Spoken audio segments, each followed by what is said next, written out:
Welcome. My name is Michael Silver. I'm the faculty director of the UC Berkeley Center for the Science of Psychedelics. And before I introduce today's presenters, I'd like to tell you a little bit about the BCSP, its mission, and our programs.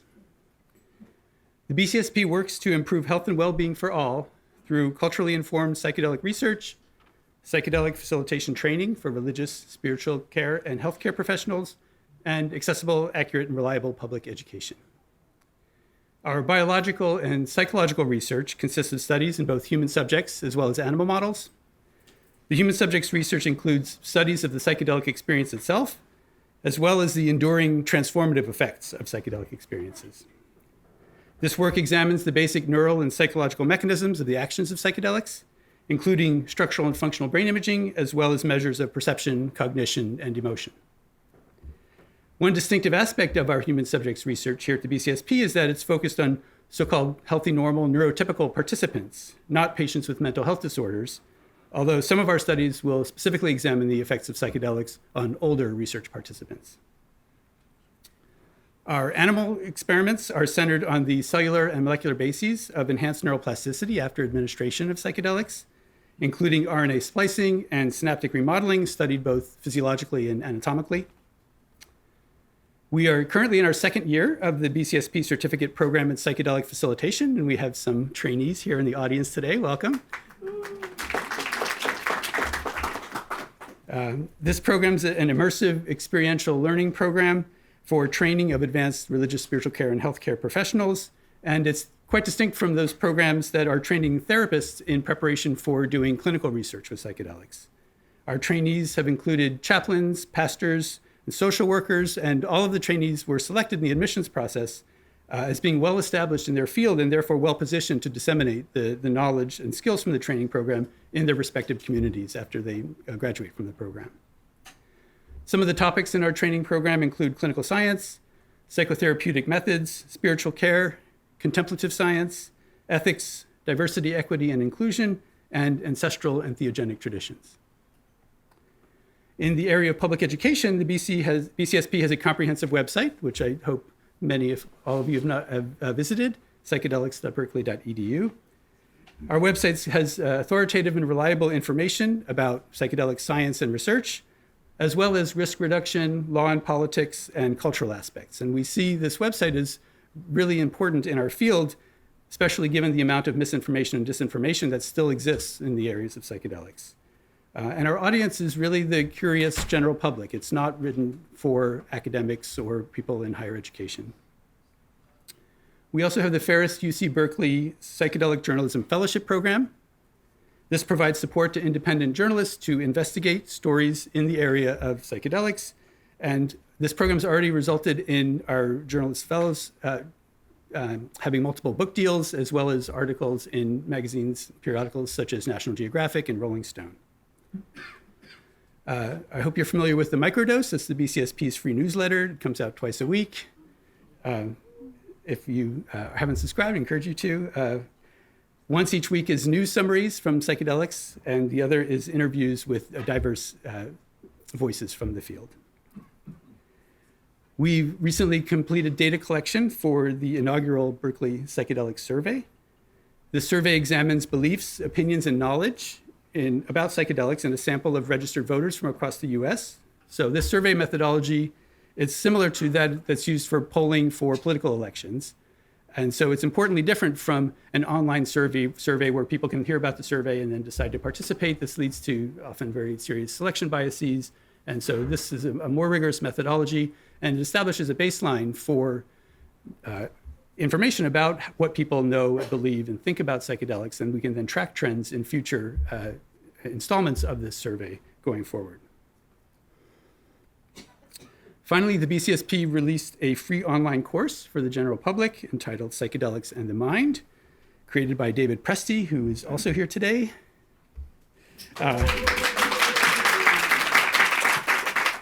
I would say David is the heart of the course, but certainly he had a lot of help, and a lot of the course is conversations with experts in the field from a variety of different diverse aspects of psychedelics.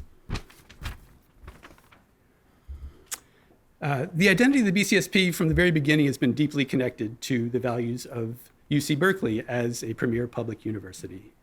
And so that it manifests in our center as placing the common good above private gain, as well as sharing the products of our work with the public. So all of the activities in the BCSP to date are supported by donations from individuals or foundations, and we don't have any corporate partnerships.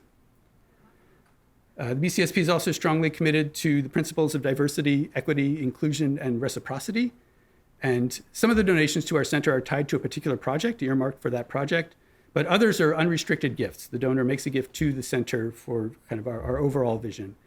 And of these unrestricted gifts, we pledge 10% of those funds are allocated for DEI and reciprocity programs in our center.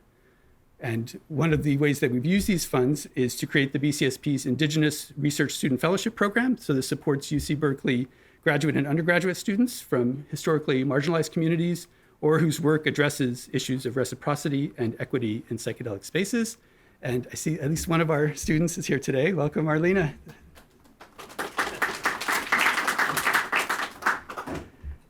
Now I'd like to turn to today's BCSP public education offering, which is the first of many seminars and discussions that the BCSP will organize to cover diverse subjects in psychedelic science and culture. The topic today, of course, is health economics and psychedelics, and we're delighted to have Elliot Marseille and Jennifer Mitchell as our presenters and discussants on the topic. Elliot Marseille is Principal of Health Strategies International and the course director for cost-effectiveness analysis in medicine and public health at UCSF. He's also the founder of GIPSE, which is the Global Initiative for Psychedelic Science Economics. Elliot is a leading expert on the economics of psychedelic-assisted therapies for treatment of a range of psychiatric indications, and he's consulted in this area with groups like the Multidisciplinary Association for Psychedelic Studies, MAPS, the USONA Institute, and Johns Hopkins University. We also have Jennifer Mitchell, who's a professor of neurology and psychiatry and behavioral sciences at UCSF and the acting associate chief of staff at the San Francisco VA. She's also a member of the BCSP and as well as the UCSF Neuroscape Psychedelics Division. Jenny's research is currently focused on developing psychedelic therapeutics for psychiatric conditions, including MDMA for PTSD and psilocybin for demoralization and depression. And she's the lead author on the articles that reported the main findings from the MAPS phase 3 clinical trials for MDMA treatment, MDMA-assisted therapy for PTSD. Our moderator today is Imran Khan. He is the executive director of the BCSP. He's also the lead investigator of our Berkeley Psychedelic Survey. Imran spent most of his career working at the interface of science and society, and before joining our center, he was the CEO of the British Science Association and the head of public engagement for the Wellcome Trust. And with that, I will stop and hand the mic over to Elliot Marseille. Thank you, Elliot.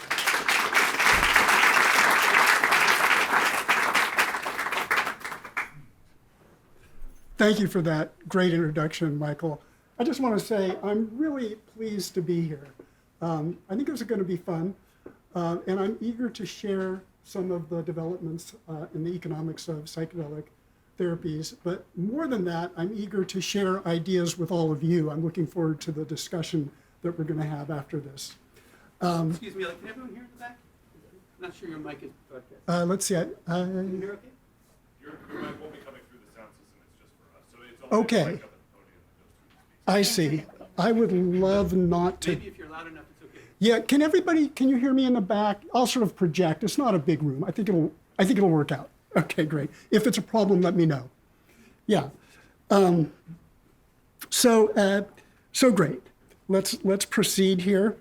I want to acknowledge the co-authors on the paper that's coming out shortly in Frontiers of Psychiatry on the economics of group psychedelic therapy. And you can see the names of the co-authors there.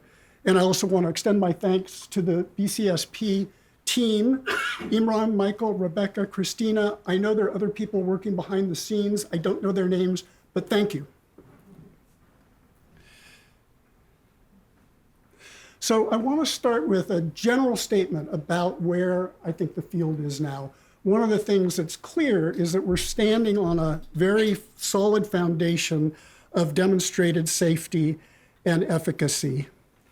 And there are a few papers on this subject, In fact, there are quite a few, and they're coming in fast and furious. Probably some papers are being published right now as I speak. It doesn't end here. So what can you say about this? Wow is one thing you could say. That's a lot of encouraging efficacy and safety data. But I got to earn my keep here. I'm an economist. That means I'm a proponent of the dismal science. Many people that believe that we're entering a new era of mental health treatment. Even though I'm an economist, I am also one of those people. But there are obstacles, there are problems that are worth pointing out, and this is the downer part of it. There's only one psychedelic therapy that has gotten to phase 3, and that's MDMA for PTSD. Many hearts have been broken following encouraging results from phase 1 and phase 2 trials that didn't pan out in phase 3. A lot of the published studies have major methodological limitations, small sample size, poorly controlled, open label, short follow-up times, probably some other problems too, but I'll stop there. Some of the results don't show unequivocal superiority to standard of care. Remember, standard of care is not ineffective. SSRIs really do help some people. And then finally, the last one is sort of closest to my heart as an economist, which is to say that just because something has superior efficacy doesn't mean that it's good value for the money. They're two different things. And while we're piling on problems, I can add one more, which is the inevitable decay of measured benefits as you move from well-resourced, controlled clinical trial environments to real-world effectiveness. Still, we should celebrate what's been achieved to date. You know, I don't think there's anything I can do about this, but I want things to appear in sequence, but I'm getting the whole slide. Okay, well, okay, it's all right. Imagine that these are coming one at a time. So what's next? So I would say among the things that are next is guaranteeing access to all who can benefit, demonstrating value for money, and supporting the financial viability of the nascent psychedelic therapeutic enterprise. None of this will happen unless third-party payers are convinced to make this a benefit for their members. If that doesn't happen, this is really great for people who can afford to pay out of pocket, and it will make no difference on a public health scale. So I want to back up and give you a quick primer on a key concept in my field, which will hold us in good stead as we move forward. People conflate the idea of cost effectiveness with cost saving. Like it'll save money, it's cost effective. No, these are two distinct concepts, and I want to untangle them. Yeah, I don't like the way this is happening, but okay. So the question is, what's the difference between something being cost saving and being cost effective?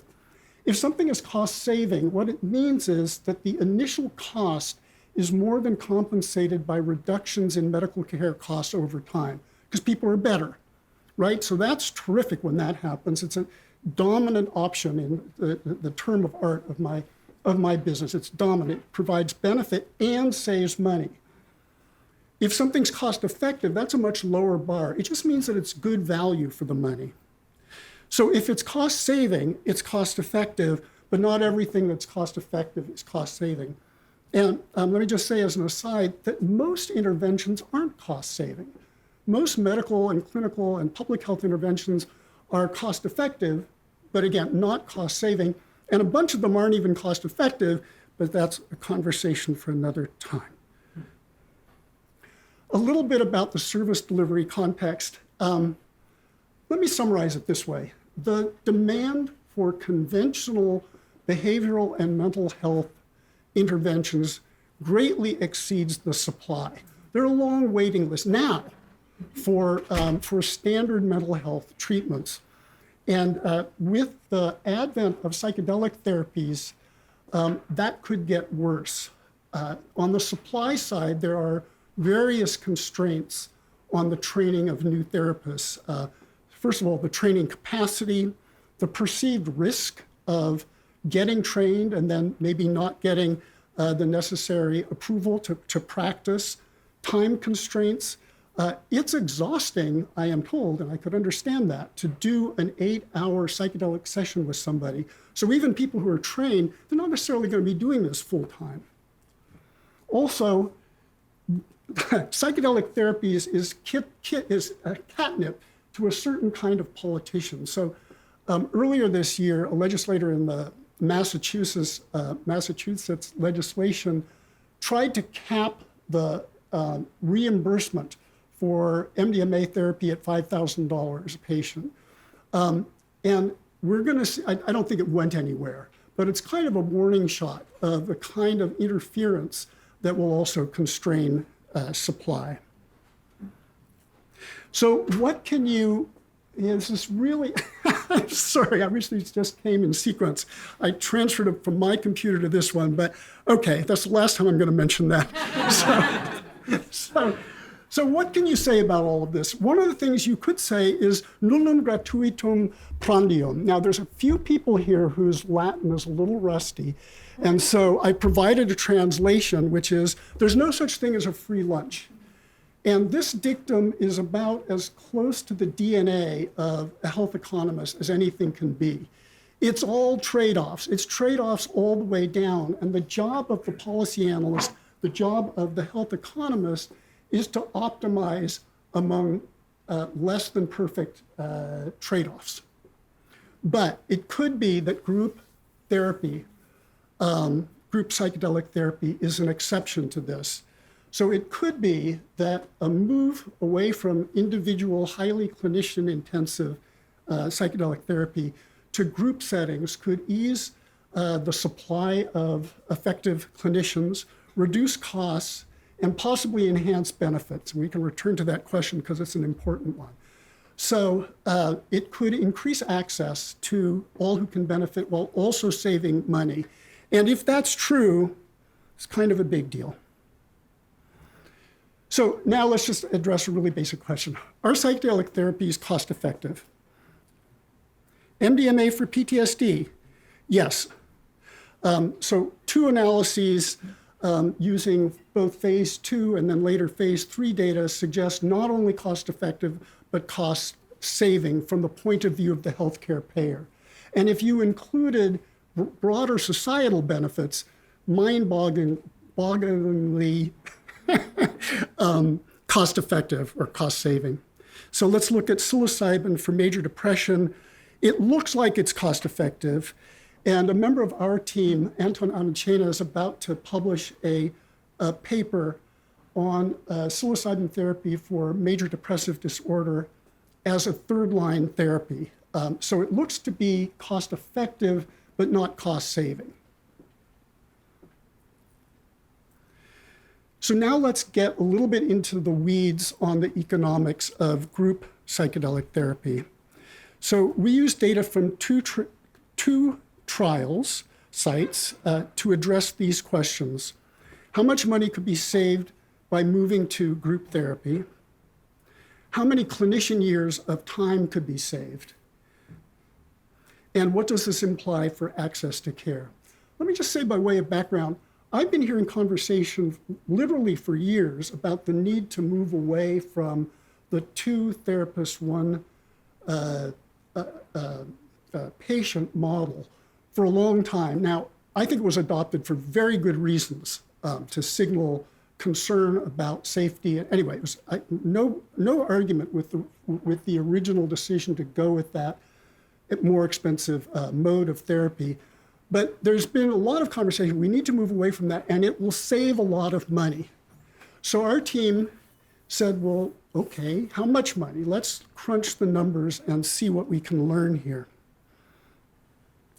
So we got empirical data on the cost of delivering group therapy from 2 sites, the Oregon Health and Science University Christopher Stauffer's group that was doing an MDMA trial for veterans in a group setting, and Sunstone Therapies' psilocybin trial using group monitoring of patients with cancer who had major depression.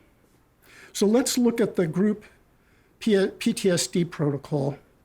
So it has two defining features. One is that of the 14 sessions, that is the preparatory sessions, 2 psychedelic sessions, and then the follow-up sessions, of those 14 sessions, 11 had 6 patients. So that's the group, including one of the 2 8-hour sessions. And then the other defining characteristic is that there are 4 clinicians in the group setting and also in that follow-up setting. So you can see that the savings and costs might be a little less than you would think, because in the longest group setting, you're doubling the number of clinicians. The clinician to patient ratio is not as great as it was in the individual therapy protocol, but it's not, right. So, and we'll see how that plays out here.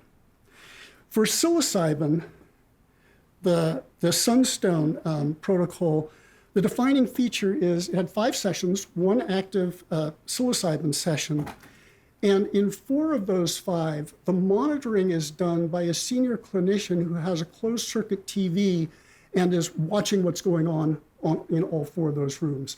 So instead of having that person be in each room, he or she is monitoring 4 rooms at a time. So that's where you get the savings. You could say it's not really group therapy. I'm not going to argue the point. It's group monitoring. But the effect is the same. It's to stretch, it's to extend the clinician pool. So here are the results. If you compare the two, relatively modest reduction in total variable costs, about 20%, but big reductions in clinician costs, about 51% for MDMA PTSD and 35% for psilocybin for major depression. The cost of the MDMA-assisted therapy is highly sensitive to the cost of the MDMA itself. Let me stress, I don't know what the cost of MDMA is going to be. And MAPS is working on various price levels, but I have my ear to the ground, so I have some reasonable range. I never present a specific number because I don't know what it is, but I do present ranges.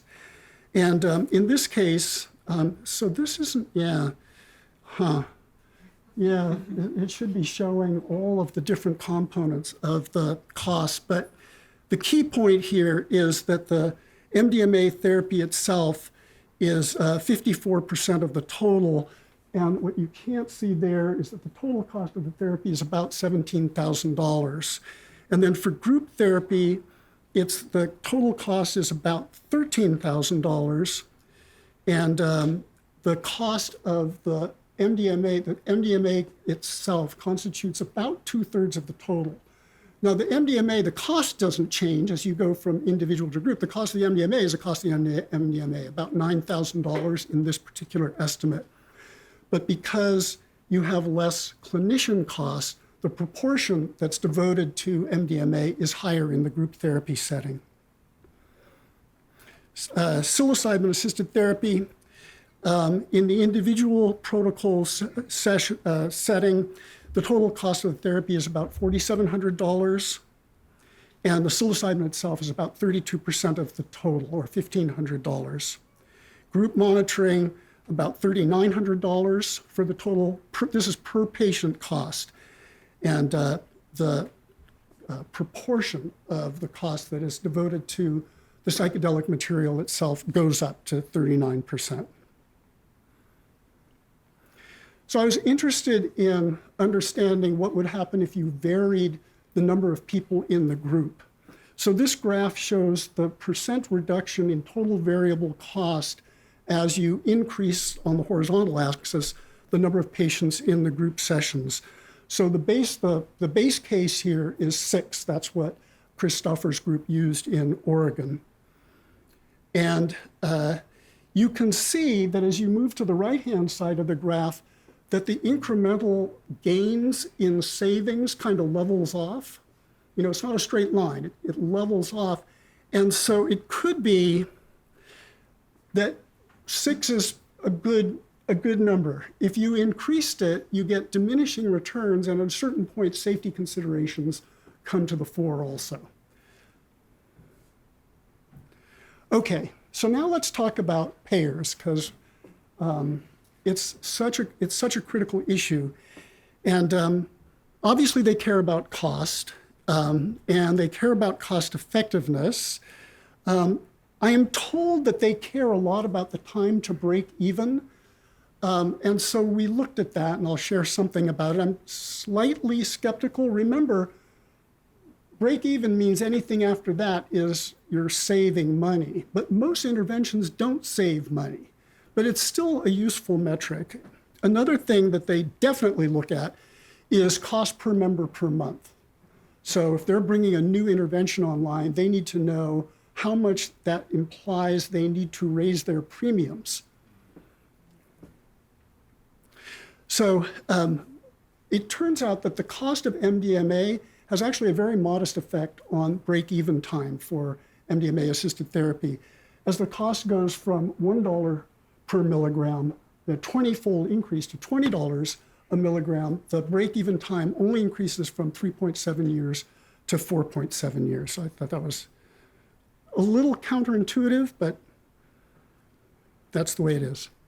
So then this other issue of the increment to the payer's budget, affordability per member per month, those issues.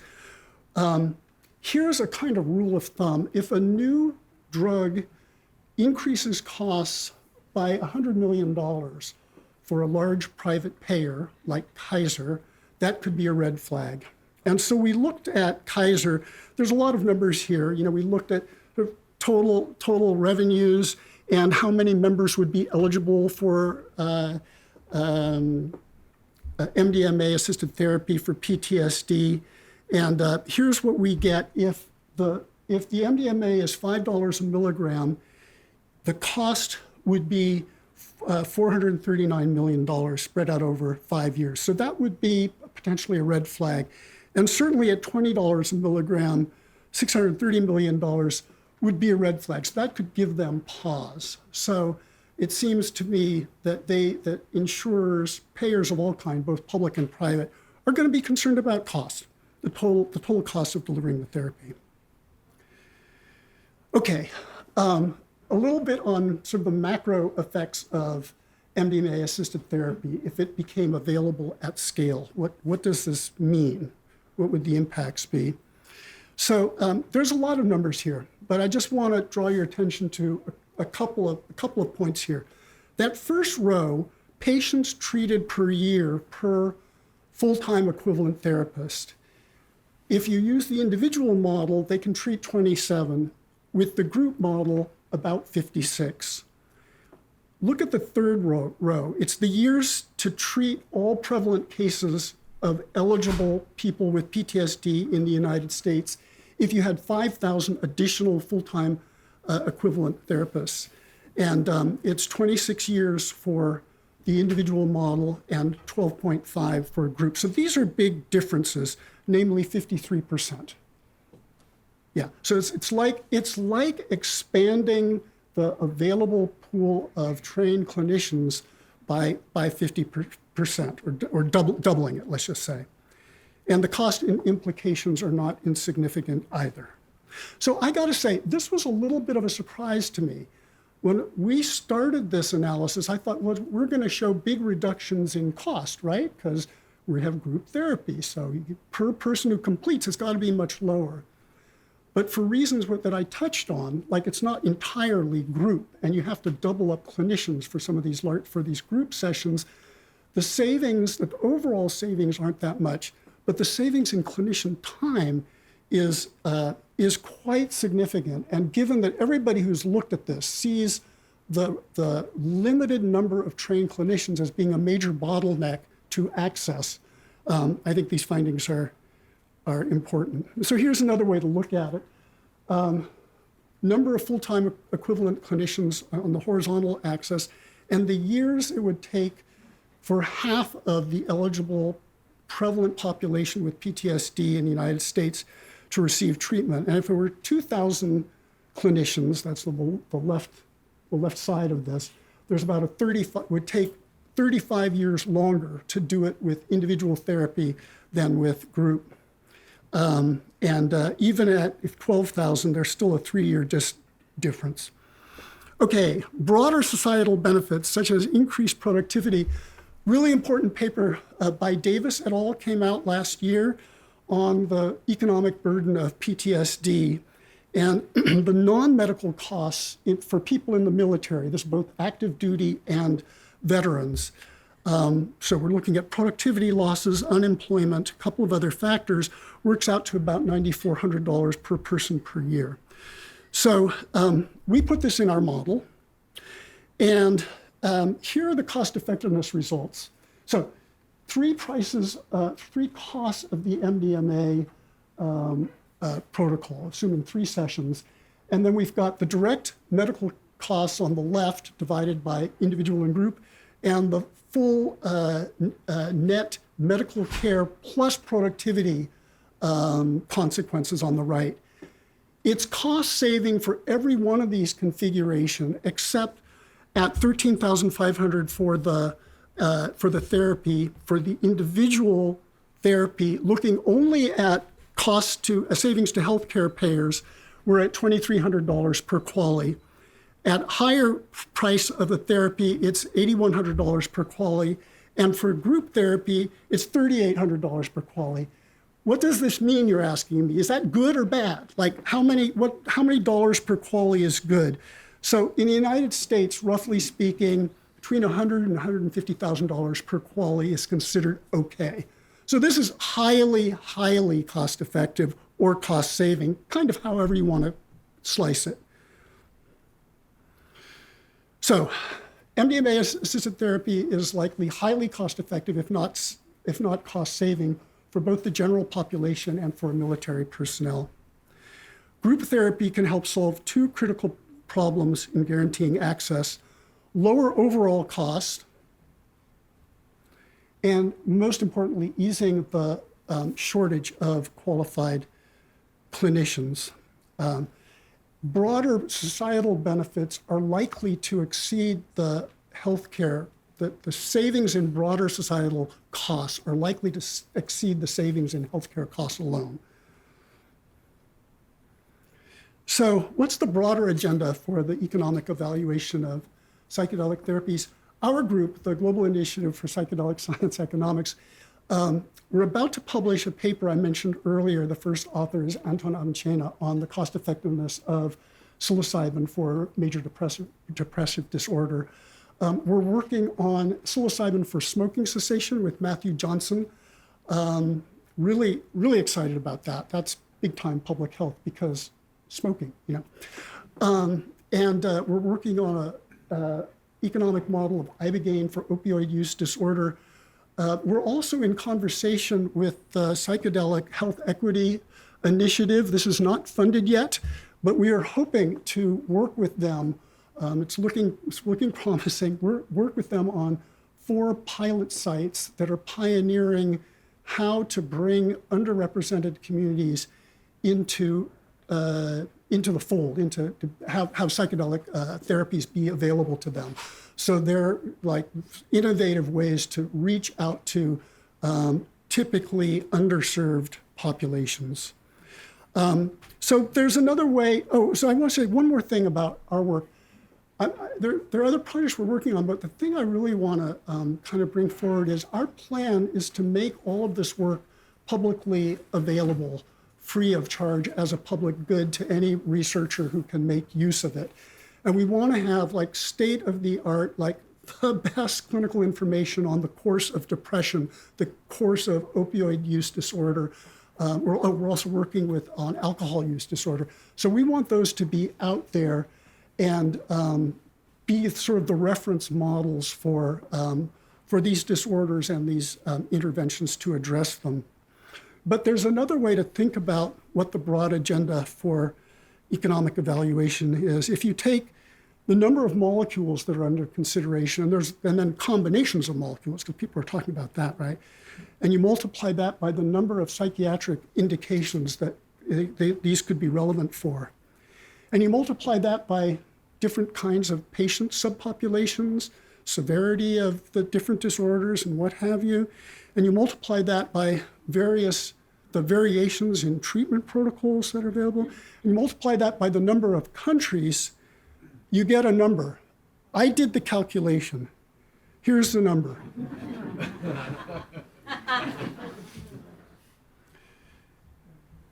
Thank you.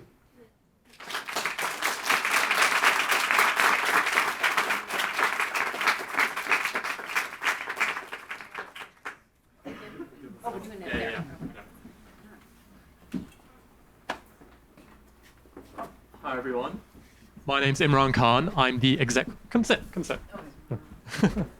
My name's Imran Khan. I'm the executive director of the Berkeley Center for the Science of Psychedelics, and it's my pleasure to moderate this post-lecture panel. I'm going to kick it off with a couple of questions, and then we're going to have a Q&A. So if anything you've heard today or you've come armed with before sparks a question you want to ask Elliot or Jennifer Mitchell, please do raise your hand in a minute. Couple of housekeeping things. One is that we are recording this event. So you may have seen the cameras at the back of the room. We're going to make sure this event is available online afterwards. That means when you ask a question, we would really like it if you use the microphone. There'll be a microphone working its way around. It won't be amplified, so you won't hear yourself through the microphone, but it is necessary for the cameras to pick it up. So hold the mic like this, speak clearly, you know the drill. And also just want to reintroduce Jennifer Mitchell to the panel. Amongst many other things, she is professor of neurology at UCSF, and I think her work is part of the reason we're all here discussing this. It's a real pleasure and privilege to have her here. Jennifer, I wonder if I could bring you in at the beginning just to kind of zoom us out. For anyone who's been kind of living either under a rock or on Mars or somewhere else where the words MDMA-assisted therapy for PTSD mean nothing. Could you talk us through why are we here talking about this and why is this such an important issue right now? I think it's an important issue right now because the second of 2 phase 3 trials have just been completed that have evaluated the effectiveness of MDMA-assisted therapy for post-traumatic stress disorder. The first was in a population with severe PTSD, and the second was in a population with moderate to severe PTSD, and that was funded by a sponsor called MAPS PBC, and some of them are here in the room with us today. And firstly, when we talk about moderate to severe PTSD, what are we talking about? What's that condition like for people? And in terms of the results of your paper, what did you find? We found that those that received MDMA in association with therapy had a larger decrease in PTSD symptomology and also a better improvement in functional impairment compared to those that received placebo plus therapy. And then in terms of what PTSD actually looks like, obviously it can be quite debilitating. It depends how severe it is, but a lot of the individuals that we treat, that we see with severe PTSD have trouble leaving their houses. They have trouble interacting with their environments. They don't want to drive. They don't want to come into the treatment center. They don't want to interact with strangers or even with friends and family. And in terms of the current treatments that are available for PTSD? Well, we have 2 FDA-approved SSRIs, that sertraline and paroxetine, that people use to treat PTSD. But as most of you know, SSRIs were not developed to treat PTSD. They were developed to address issues around depression. And there is a huge comorbidity between PTSD and depression. And so it seems as though these drugs can be partially effective in some people with PTSD, but are typically not fully effective. Additionally, we have cognitive behavior therapy. We have something called prolonged exposure therapy, which, as the name implies, means you're exposed to your trauma over and over again until hopefully it doesn't have quite the hold on you that it initially had. As you could imagine, most people like to drop out of that form of therapy. And then we also have CPT. So those are the 2 behavioral therapies that are currently used for treatment. And you're saying you just published the second phase of the phase 3 trial, and I thought one of the interesting things in that paper was that you changed the demographics slightly of the population that was studied. And I feel like we're here talking about health economics and who these substances will potentially benefit.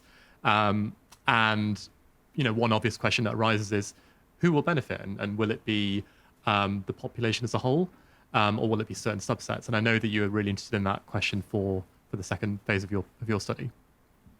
Correct. So I think that both individuals on the care teams at the study sites and the study sponsor pretty quickly recognized in the first phase 3 trial that we weren't actually reaching the full population that we were hoping to reach. And I think part of that was because when you sit down with somebody at the end of the sort of subject screening period and you say, okay, you know, how do you feel about changing your schedule to accommodate 19 study visits? A lot of people from places of privilege say, absolutely, I'll do that. Of course, this is very important. And people from more marginalized places say things like, I'm working 2 jobs and I've got kids and I'm taking care of my parents and I don't have a car. Could you help me? And during that first phase, we had to unfortunately say, no, we do not have the funding available to help you with that problem. And then after sort of talking with the sponsor, God bless them, they came up with the funds so that in the second phase 3 trial, when that happened, we could say, absolutely, we can provide childcare, money reimbursement for lost wages. We can provide transportation to and from the treatment center. And that made a huge difference. So Elliot, we're hearing from Jennifer's study that this is effective, that it works, that it helps successfully treat PTSD in a way that really, you know, can't compare with the existing treatments. We're also hearing that it works for diverse populations. We're hearing from your work that it's cost effective and it's potentially cost saving too. When you go and say all this to payers and other stakeholders, what kind of response are you getting from the economic argument? Yeah. So full disclosure, I'm not in conversation with many payers. I want to be in more direct conversation with them. It's more secondhand. I'm hearing what other people say payers are thinking about. And I think there's a lot of wait and see. A lot depends on the specific regulations that accompany the FDA approval, which patient subpopulations it'll be approved for, whether the full therapy will be, if we were thinking about reimbursing the full therapy or just the MDMA itself. So there's a lot of uncertainty there.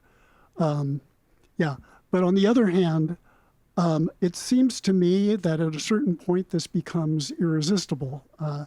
You know, the efficacy is so great and the safety profile is so good. And I think also at a certain point, political pressure begins to matter too, to payers, that just the demand for this will become palpable. I mean, people are going to other countries for retreats to get this, to get these kinds of therapies now, particularly veterans. And that's one of the things that's working in our favor. It's been remarked on many times, and I'm going to remark on it one more time. Everybody cares about veterans. It's not a partisan issue. And so the possibility of getting bipartisan support certainly for MDMA, for PTSD, looks pretty promising. So I'm optimistic that payers will come around.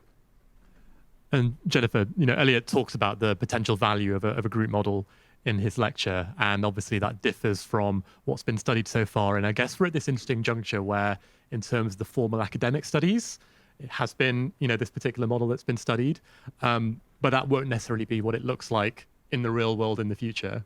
How, you know, based on what you've seen in your studies, how do you think that's going to go? And should it be looking at group models more? And what do you speculate about the naturalistic use as well? I mean, my guess is that the value of a group model is really going to depend on the cohort that you're looking at, right? So, for example, veterans really do enjoy being in a cohort of veterans for all sorts of things.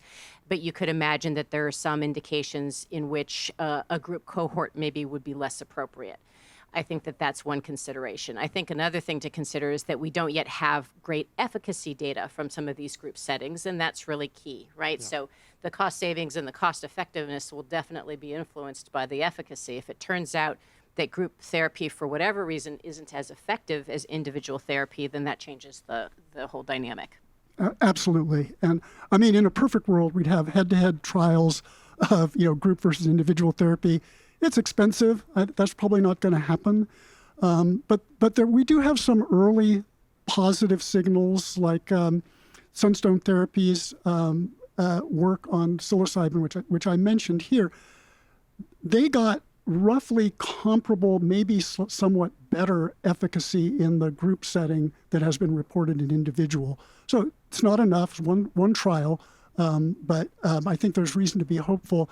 And just to underline something you said, Jennifer, about it's not for everybody, group therapy should be an option, not mandatory. There are some people who, it's not for them for any number of reasons.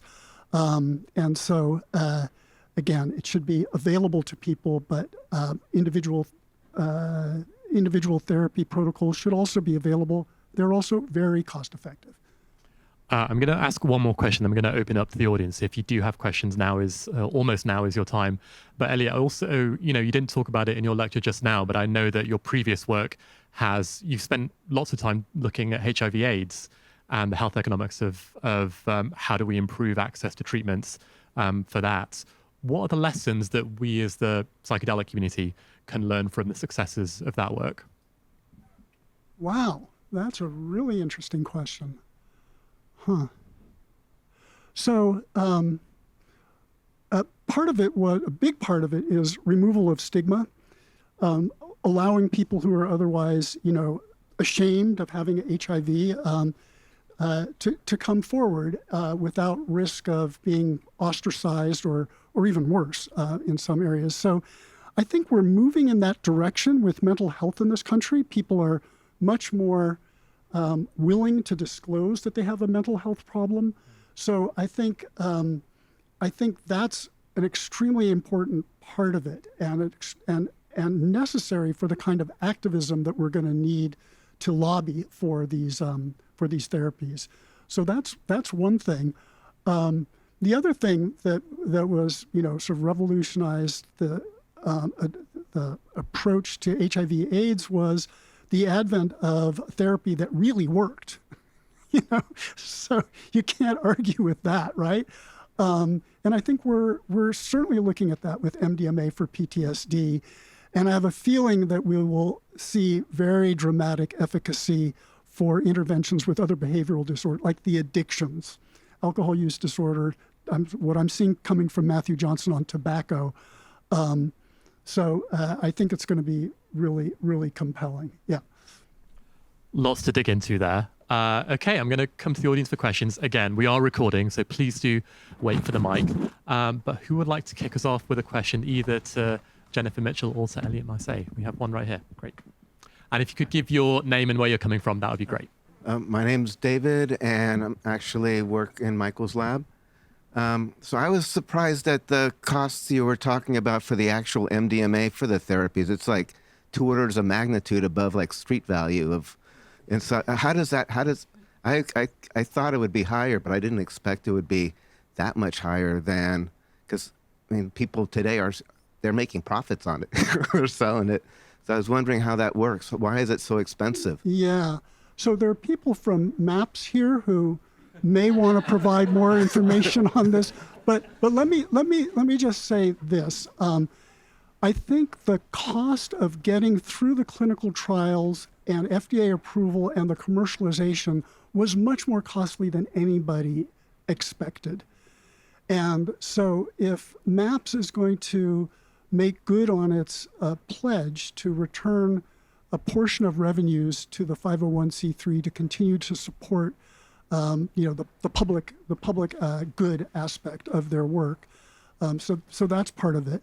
And then the other thing is they've been in a position where they've had to bring in private investors who want to see some kind of return. So there's a lot of factors there. Yeah, I know it is surprising. And again, the numbers I gave are not the numbers. The numbers don't exist, but it's my best sense of where we're going to end up. Right. Thank you. Yeah. And I'm sure if anyone from MAPS wants to respond to that, they'll be able to put their hand up and dig in as well. But who wants to go next? We have a question. We've got one right at the back. Yeah.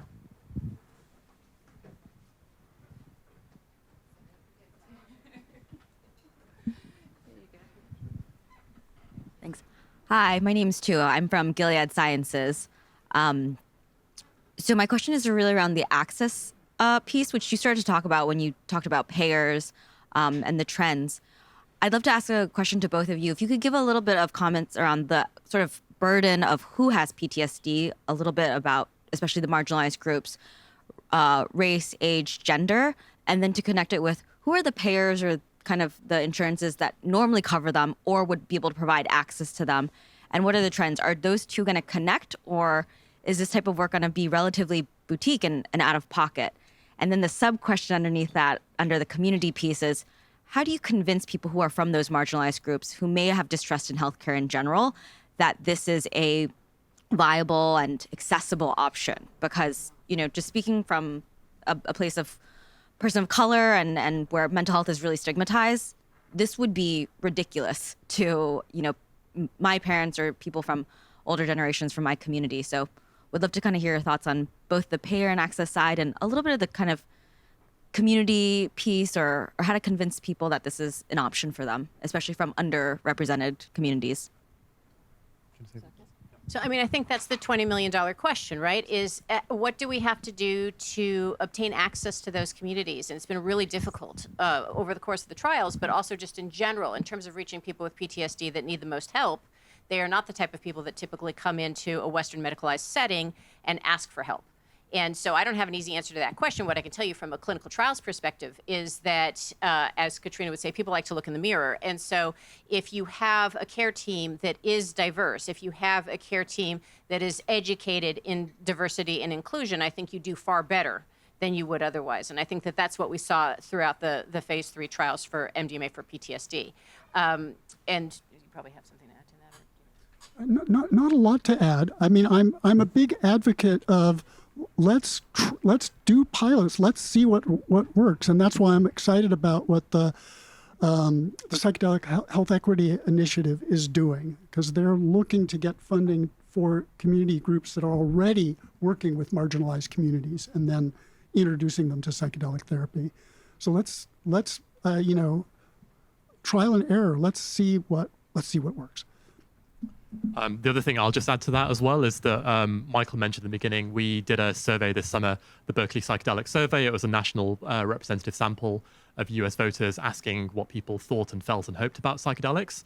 And what it revealed was, broadly, the US public is in favor of more access, of more research, particularly, in terms of terminally ill patients or veterans. There's a preference for access there. But we were able to dig into some of the demographics underneath where support and where concern was. And we found that on most of the questions we asked in terms of things like, have you heard about psychedelics? Do you have some level of personal connection with psychedelics? There were the obvious demographic skews, connection to psychedelics tends to skew male, tends to skew white, tends to skew highly educated, all of the demographic biases you'd expect. And I think when it comes to particular social and ethnic groups, and I'd consider my family part of one of these as well, there will be that initial resistance to saying, oh, I thought MDMA was a dangerous drug that we shouldn't be using for treatment. And I think the answer to that, yes, it's partly more research and economic studies, but there also has to be a public engagement with the science as well, with hopefully groups like the BCSP, but many others, talking about the value of the research and trying to break down harmful stigma and harmful stereotypes. Who wants to go next? We have a question here. Where's the mic? Can I see if you have a question, just so I know where to be? If you have a question, just raise your hand. It's my Hi, thank you very much. My name is Daniel Wolf, and I'm from the Computational Precision Health Program here at Berkeley. It's a question about FDA regulation, because I actually haven't been tracking closely. Will the approval specify the sort of therapist requirements? Or will the risk mitigation strategy requirements specify them in some way, so that even if if the evidence on group therapy showed that it was cost savings, it might not be possible? Or will that be left more open to prescribing practitioners in terms of what the protocol looks like? And then a related question, actually, going to Elliot's point about, or the HIV question really, is that one of the other things that really reduced cost of HIV treatment was competition from at least three generic producers. And so while I'm completely appreciative of MAPS's need to recoup investment, et cetera, in terms of the sort of systemic benefit, a single source or supplier is not really the effective way to reduce cost. Competition is. Thank you. So the FDA question is, if and when the FDA does authorize MDMA, what might that authorization look like and how limiting might it be? Which is, I don't know if you want to say anything about that, Jennifer. I can say a little bit about it. Obviously, I'm not an expert in REMS plans, et cetera, and that's obviously a sponsor's discussion with the FDA. But the FDA is not in the habit of regulating therapy, and they're very quick to say that. So it would be very surprising if they put a lot of conditions around the therapeutic aspect of this treatment.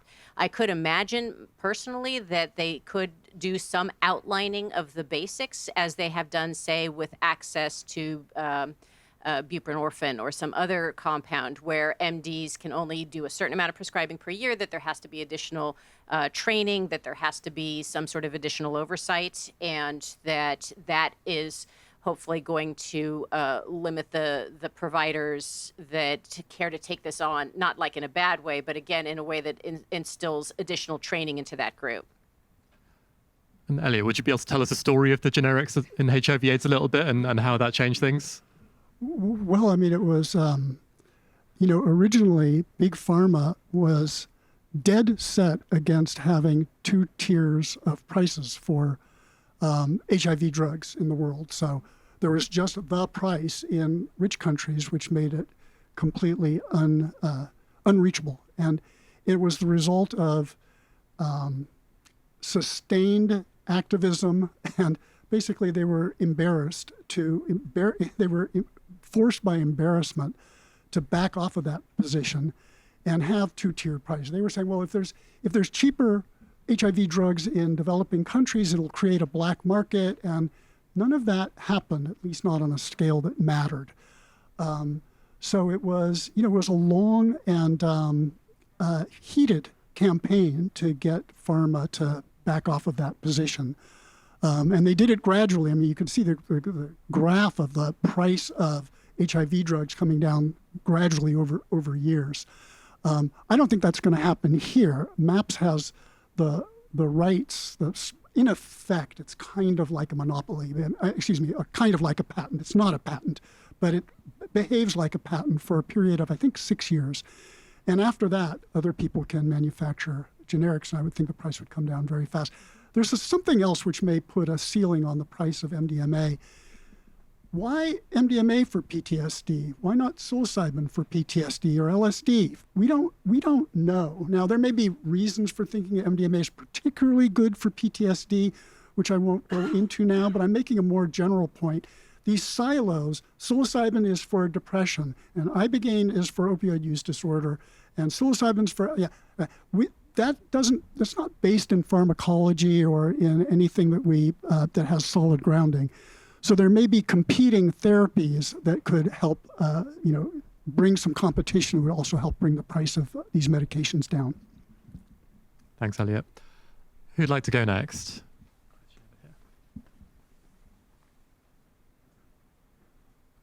Hi, my name's Moda. Just a follow-up question. So you're saying that the FDA then won't have quite such a strict protocol for what this is going to look like. Does that include like the video monitoring of the sessions, things like that won't be required? Or do you have any idea about that? This is more for you, Jennifer. I mean, I have no idea really, but in general, the FDA doesn't require video monitoring for anything. That's not within their purview. Yeah. And that is a part of phase 3 for a variety of reasons, but I don't see the FDA continuing that moving forward post-approval. Oh, wow. Okay. And then, Elliot, in terms of the group therapy models that you're describing, did it mean that there wasn't a therapist in the room with those folks and that there was someone on, or was there someone monitoring and someone in the rooms? Just double check. Thanks for clarifying that. Yeah. There's always a therapist in the room with the patient. That's right. Cool. Yeah. The difference is in the traditional model, there's usually two all the time. Yeah. And so the ratio is more attenuated. Yeah. Got it. Thanks. Nobody's left alone. Got another question.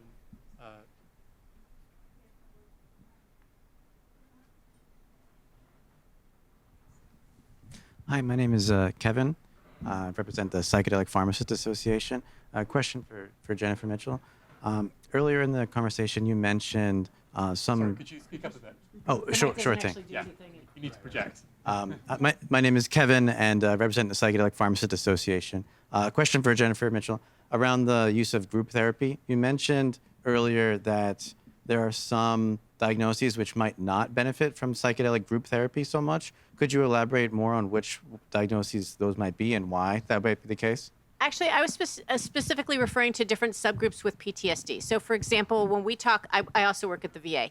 And when we talk about group therapy for PTSD, we're very careful when we talk about, say, military sexual trauma, MST, in female participants versus combat-related trauma in male participants. We can't mix those two ever. And so just with an eye towards that consideration, I'm thinking that some groups are going to work and other groups are not.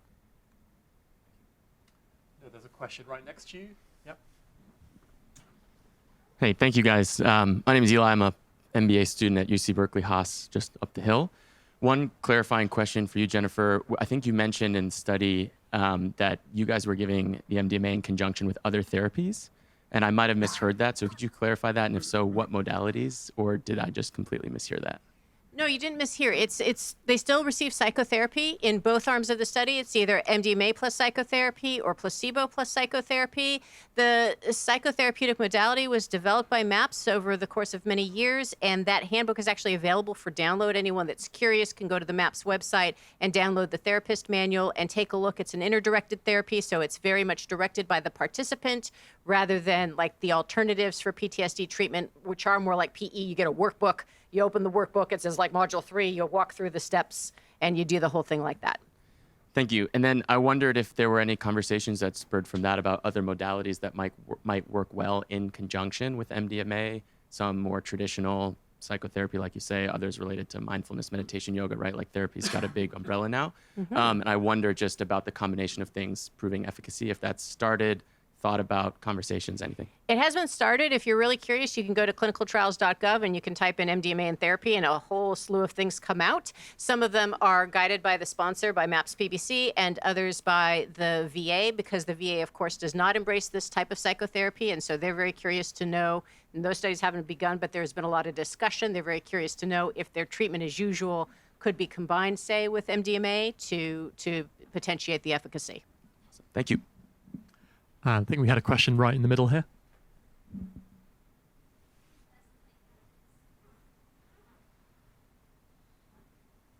Hi, my name is Manesh. I'm a postdoc at UCSF. I work with Robin Carhart-Harris down there.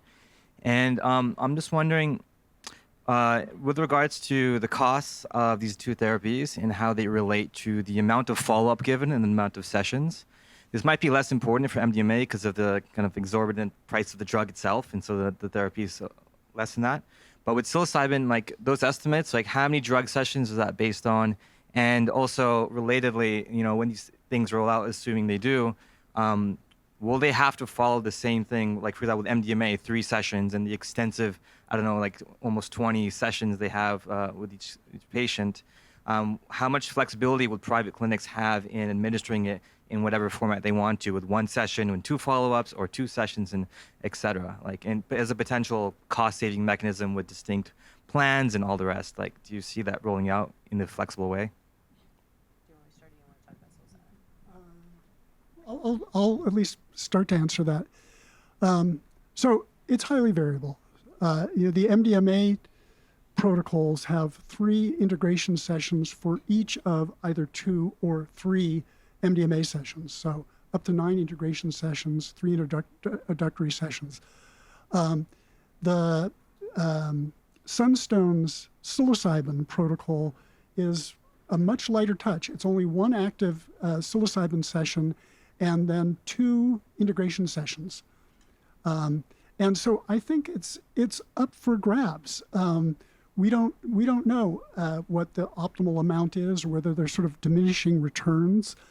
I was talking to one clinician who suggested that we might titrate psychedelic therapies. In other words, somebody gets 1 psychedelic session with integration and then see how they're doing. If they're in remission, maybe they're done. And somebody else, you know, they have some response, but they could use another session. So they get 2 sessions, and somebody else gets 3.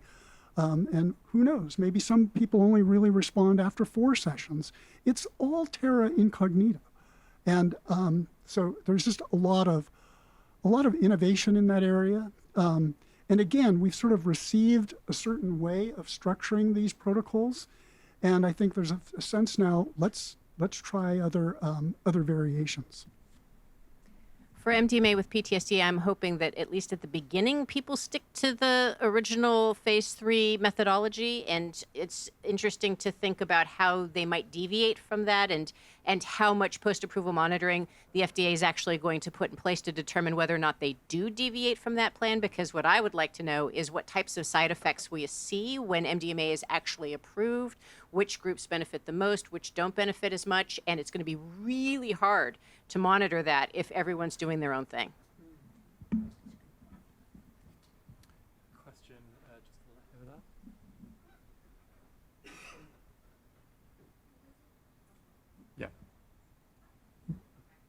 Yeah. Couple questions. Yeah, Jenny, what you were saying about phase 4 and what sort of infrastructure is in place. I've been thinking about this a lot. What about phase 4 and what's being done around ketamine, since there's a million experiments happening in the world right now, and I'm wondering how much data is actually being collected and analyzed, and how that might apply to something like MDMA. And then if either of you know anything about the issue of synthetic psilocybin versus naturally grown psilocybin, because all the clinical trials are using synthetic psilocybin, as far as I understand, unless I'm not educated about that. But in terms of cost and what the FDA stance is going to potentially be on only using synthetic psilocybin, and what the cost differences are in that. I will make one comment, just in my weird side gig role as part of the Department of Justice for the state of California. I serve on the research advisory panel, REPC. And what I can say is that the protocols that we've seen that have involved natural product, the issue has been how that product is being evaluated, how it's being maintained, whether or not there are any pollutants or adulterants in the natural product, and that there were costs associated with those procedures that actually made the natural product more expensive than people had originally anticipated. And so that changed the whole cost effectiveness of the natural product. And that's all I really know about that in psilocybin. Maybe Elliot knows more. No, just sort of a general, sort of reinforcing what Jennifer's saying. It's harder to dose natural psilocybin. It's just, it's much more variation unless you subject it to all kinds of tests. So all the trials are using synthetic psilocybin. And in terms of the cost, the cost has very little to do with the price. So, the cost of manufacture is kind of trivial, really. Just the cost of manufacture. But getting it packaged and labeled and marketed and, all of that is what drives the price.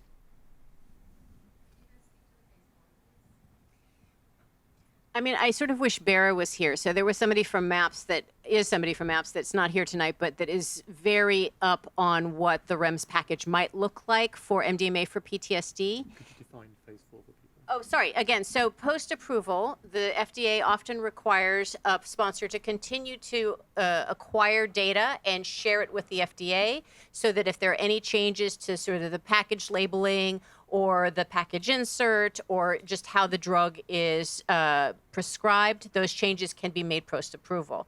And so what we're all sort of interested to hear more about, if FDA does decide to approve MDMA-assisted therapy for PTSD, is what that phase 4 is going to look like, what additional data they might ask the sponsor to collect and share with the FDA. I saw a couple of questions at the front. Marlena? Yeah. Hi, my name is Marlena Robbins. I'm a second-year Doctor of Public Health program student. And I'm thinking from an indigenous worldview and about indigenous communities as underrepresented in psychedelic research. And also thinking about the narrative right now about indigenous representation, indigenous people being the original caretakers of these medicines, ayahuasca, psilocybin, ibogaine. And do you see indigenous insight in indigenous medicine people as being beneficial to developing a culturally informed psychedelic assisted therapy group model, being that indigenous people have the ceremonial context of, it's kind of, we've already had this. It's almost like Western science is catching up, because ceremony, grandparents, grandchildren, aunties, uncles, sitting with nephews and nieces. Do you see that informing a culturally informed psychedelic assisted therapy model? So, yeah, one of our colleagues, Brian Anderson, has spearheaded a project that is an FDA-funded project, which kind of blows my mind, because who knew the FDA actually funded research? But it's an FDA-funded project to evaluate community use of psychedelics and safety. So we call that CUPS. And one of the aspects of that project is reaching out to indigenous groups, reaching out to spiritual and religious groups to evaluate and determine how they've been so successfully administering psychedelics forever, right? And we are, as you said, we're just trying to catch up. And we know that there are lessons to be learned from those communities. And my hope is that we continue to engage in dialogue with them and learn as much as we can to make this as fruitful a venture as possible. You know, one of the things that your question touches on is, are we advancing medicine, or are we advancing contact with the numinous, whatever that might mean to you? You know, in traditional ceremonies, it was the latter. And I think we're sort of at I don't know if it's a crossroads exactly, but sometimes we speak one language, which is about helping people who have, you know, severe PTSD or major depression. And then we're also speaking this other language of a broader sense of contact with the ground of being, which may resolve psychiatric issues along the way, but that's not really the point. And, you know, the thing that's most exciting to me about all of this is we're running a kind of natural experiment in this country where many millions of people are going to have access to experiences that are otherwise hard to come by. And the impact of that, I think, is really hard to predict. My sense is it will mainly be good, but there will be plenty of casualties along the way, and the possibility of becoming diluted, I think, should not be underestimated. And therefore, having the kind of container that indigenous communities have been working on, as you point out, for these many hundreds or thousands of years, we would be foolish not to learn what we can from them, because the container is all important, I think, in having the net effect of this experiment be positive. Can I ask a related question, Elliot, which is that in Western medicine, it feels like we have this definition of health, which is just the absence of any negative diagnoses. And one of the questions which psychedelic medicine brings up for people is, can you have the, as it's been called, the betterment of well people? Is that something that you think in future health economics can in some way measure, or is that too far in the future? Yeah. So there's a pretty big, so I'm going to sort of back into an answer to that question. There's a pretty big body of literature on the health effect of psychedelics used in naturalistic settings. So there's evidence for anti-inflammatory responses, enhanced immune responses, and perhaps lower incidence of cardiovascular disease. Anyway, there's a lot there on the physical side and the behavioral side. And there's also a lot on the sort of cognitive side and mood, people reporting that they have greater access to compassion, contact with nature, self-efficacy. So I think it would really be important to evaluate what the likely effects are of naturalistic use of psychedelics. And I'm working with a group of terrific interns, one of whom is Ishika still here, or maybe she had to leave. Anyway, one of whom is here, at least one. Anyway, we're working evaluating this literature with regard to non-classic psychedelics, mainly MDMA. There's a European group that's doing something equivalent for the classic psychedelics. So yes, that should be something that we could model at a certain point when we get clear enough about what those effects are at the population level. Yeah. Thank you.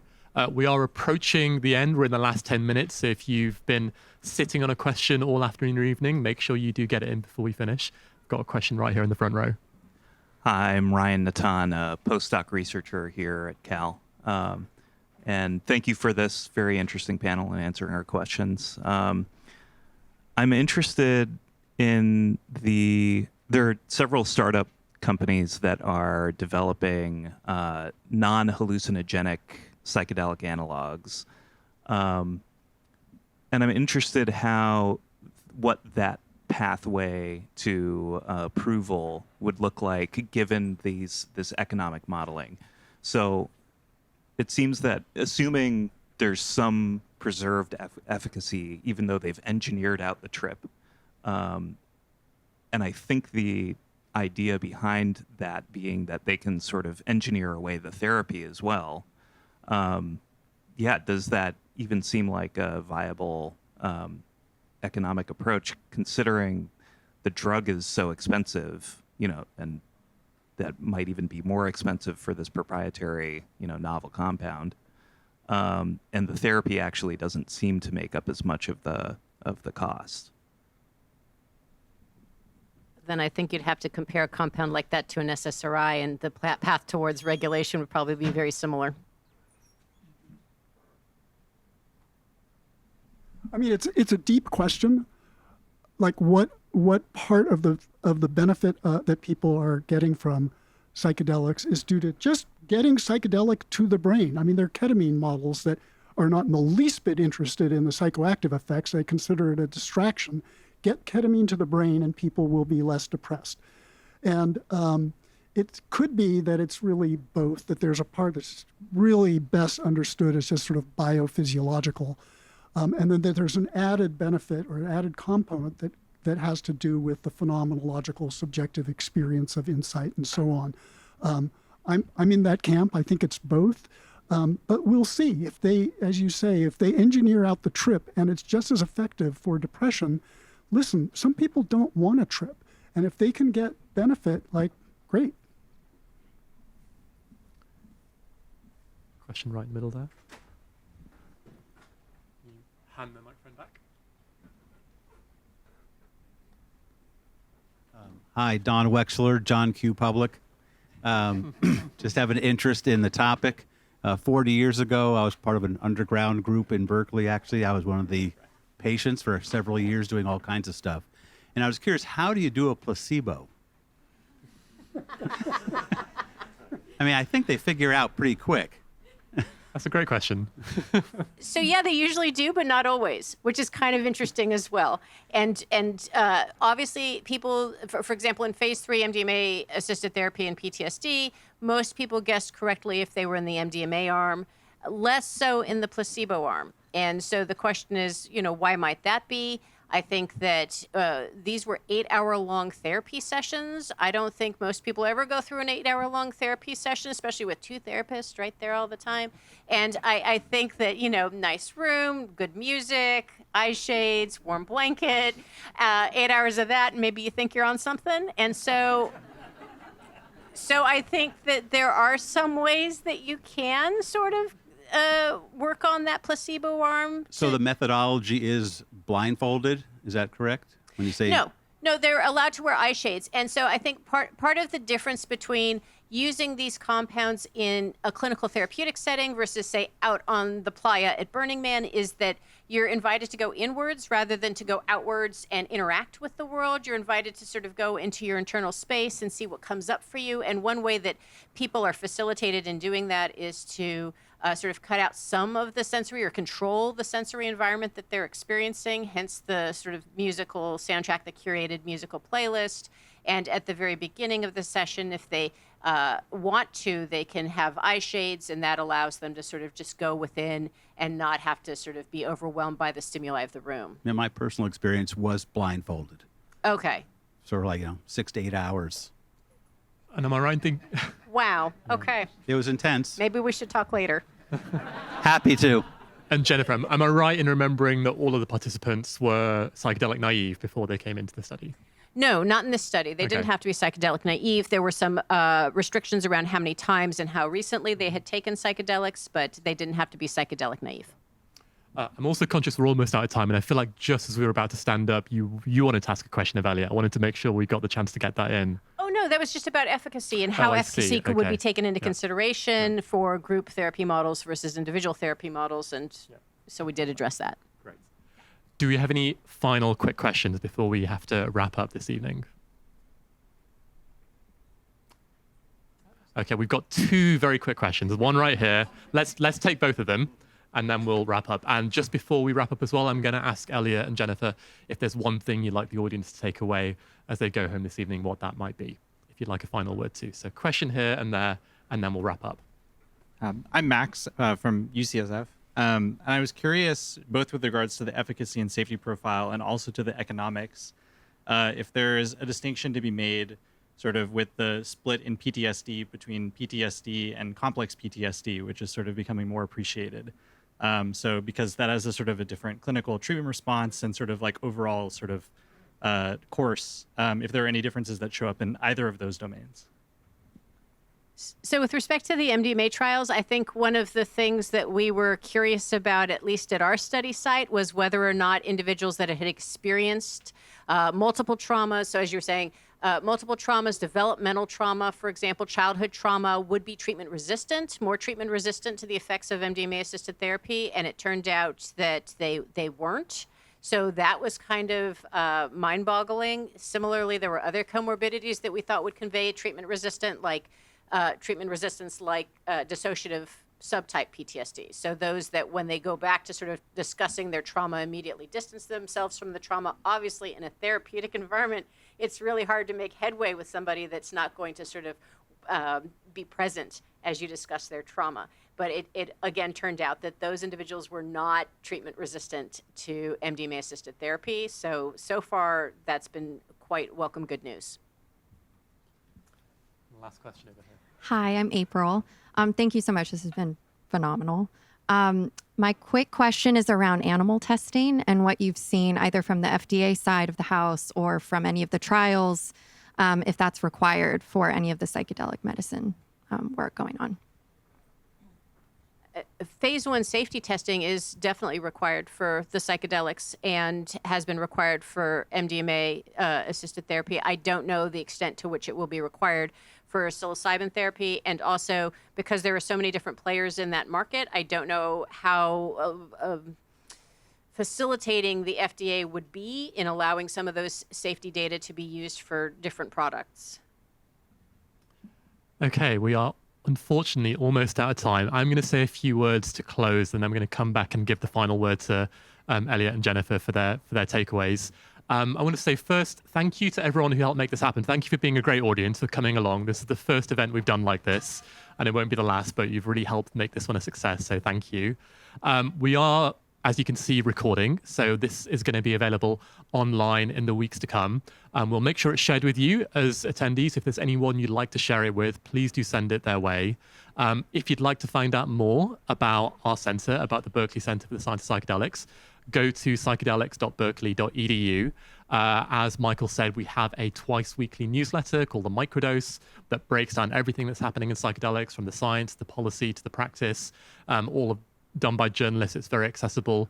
We have a center newsletter as well, so if you want to know about our studies, when we're training new psychedelic facilitators, our new programs, sign up for that. And more events like this will be listed on that too, so please do sign up. Also want to say a big thanks to everyone at the BCSP who helped make this event happen. So as Michael said, and I think as Elliot said, there's a huge team that made it happen, but particularly want to call out Rebecca, who's standing at the back of the room. And also Christina, who's here at the front. And lastly, just to thank our fantastic speakers, Elliot and Jennifer, who've really helped steer us through this discussion.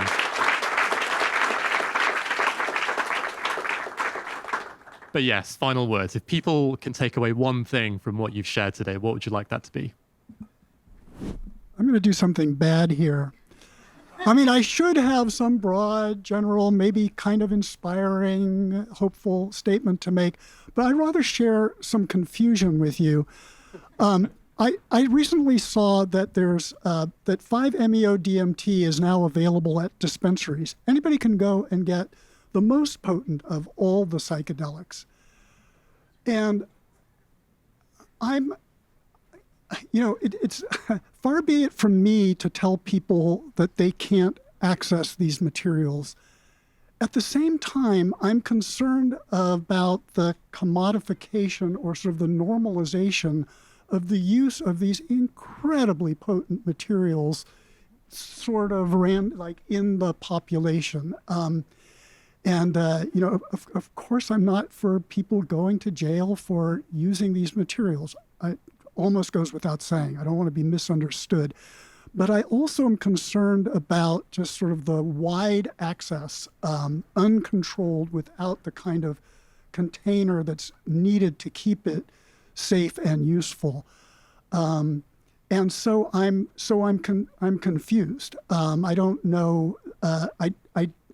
I'm concerned that we as a society have the ability to create that container for what's coming down the road here, and what could just be a commodified sort of experience. I think my son recently picked up Chogyam Trungpa's Cutting Through Spiritual Materialism, and he reminded me, 'cause I read it when I was about his age, and it reminded me how easy it is to take the most profound experience and turn it into an ornament for self-aggrandizement. We have an almost unlimited capacity to do that. So this isn't me, the economist, speaking. It's just me, the citizen, who's looking out at these developments and with some concern. One more concern I'll mention while I'm on a down note here. I'm on a roll. There are some people who, even in very well-structured clinical settings, are going to be destabilized by the psychedelic experience, even though they have integration and qualified therapists, and I'm certainly not talking about abuse. Everything is by the book. Some minority of people are going to have a really hard time, and perhaps for a very extended period. And so two things about it. I think there's an ethical obligation to support those people and take care of them. And also, from a political point of view, we want to be seen to be proactive about that, and we want to actually be proactive about that. Because the backlash, it doesn't take very many horror stories for the press to say, yeah, the bad old days are back. Psychedelics are really dangerous.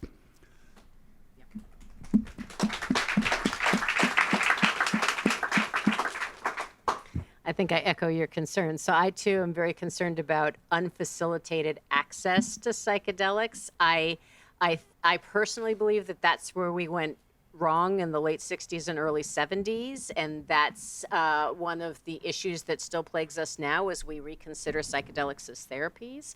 And I think we also don't know enough still about how the environment interacts with the psychedelic compound to season or color the experience of the psychedelic, and that we really need to know more before just sort of decriminalizing across the board and giving everyone access to 5-MeO-DMT in the drugstore.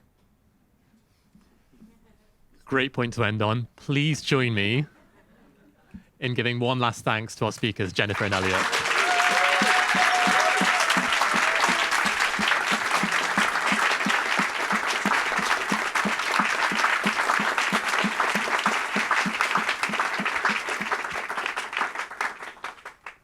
And you are released.